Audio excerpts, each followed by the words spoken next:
Welcome to my channel. My name is Jody, and a year ago today, I almost died. This is my story.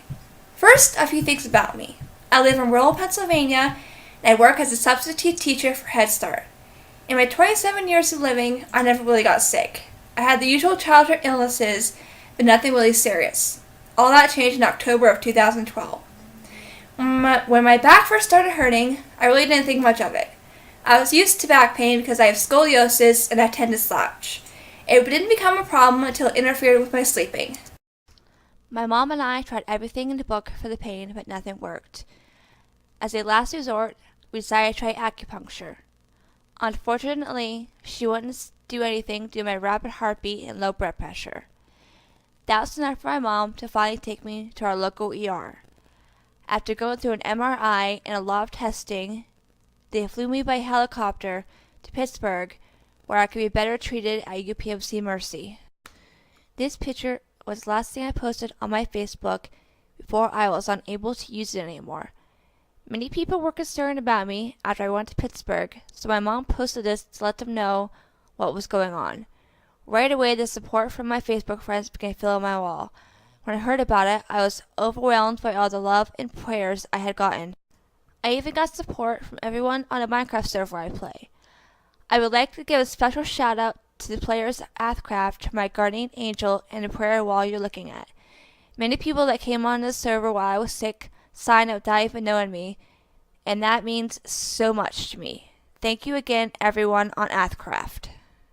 I saw this posting at a doctor's office a few months ago detailing something called sepsis, and it turns out that's exactly what I had. Many people have asked about what started it all, and the only answer I have is I had a staph infection. Staph is a bacteria that can live harmlessly on the skin, but if it gets into an open wound, it can cause an infection. Oftentimes we have a localized wound infection. You can have a urinary tract infection, but in rare cases, this infection can move beyond that initial insult. And what can happen is the bacteria, for instance, that cause that infection can actually migrate into your bloodstream, developing something called bacteremia. On occasion, that can then cause this massive inflammatory response. What you're seeing here are inflammatory markers, and your entire body basically becomes inflamed, systemic inflammatory response. This can lead to something known as sepsis. And unfortunately, when you become septic, your blood pressure precipitously drops. So your body's ability to send blood and precious oxygen to all your vital organs is diminished. Sending it to your lungs, sending blood to your liver, sending blood to your kidneys becomes an onerous task for your body. Your body literally shuts down. When I got to Pittsburgh, they ran every test possible and put me on antibiotics. Very early on, I coded, and I was dead for 3 to 5 minutes before they brought me back. Soon as sepsis began to overtake my body, and I was put in a medically induced coma, my lungs were largely affected. I was put on a double ventilator to help me breathe, and my lungs began filling with fluid. I had to have 5 chest tubes in me to help drain that fluid. There were also holes in my lungs that were making my body fill with air. I had 2 holes in me called blowholes to help the air come out.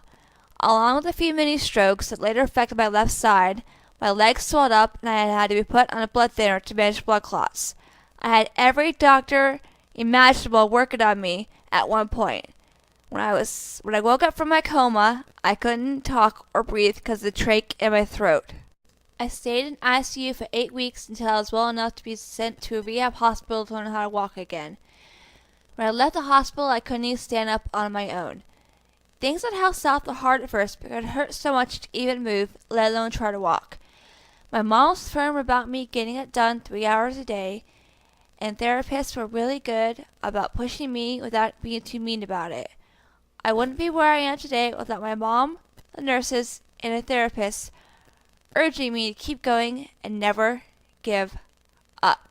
After a month of physical and occupational therapy, I finally got to go home. I was so happy to be back on my own bed. The first thing I did was go see my favorite band when I could. I had been a fan of apologetics since I was a teenager, and as a result, I had become well known to the band members.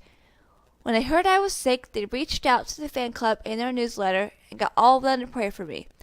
That's a lot of people praying for someone they don't know. My mom played apologetics for me when I was in my coma, and the cool thing is that I was actually hearing it in the dreams I was having. This person right here is my mom. She has been my rock throughout my whole illness. It was the scariest experience I have had in my life. I only did what a mother is supposed to do, and I couldn't have done it without the help of God and my many friends. Thank you, Mom. I love you. I love you too. I'd like to extend a thank you to everyone out there that prayed for me and had people praying for me. I have not been able to get through this without the power of prayer and the Lord above. Sure, all the doctors got me through what was happening with my body, but it was God that healed me. He is why I'm alive today and why I'm being called a miracle. I shouldn't even be alive right now, but for some reason, God decided it wasn't my time to hang out with Him yet. I have much more to do here on earth, and I plan on making the most of my life. You should too, because you never know when it's going to end. I stayed on my blood thinners for 3 months, and in that time, I began losing my hair. I now know a little bit about what a cancer patient feels like. It's all coming back now that I'm off my medication, and I couldn't be happier about that. Today, I am back to 100% healthy with nothing to show for my sepsis, but a cough and a few scars. If you ever see signs of an infection, I urge you to go to the hospital so you don't end up like I did. Thank you for watching and stay tuned for more vlogs on this channel. Goodbye.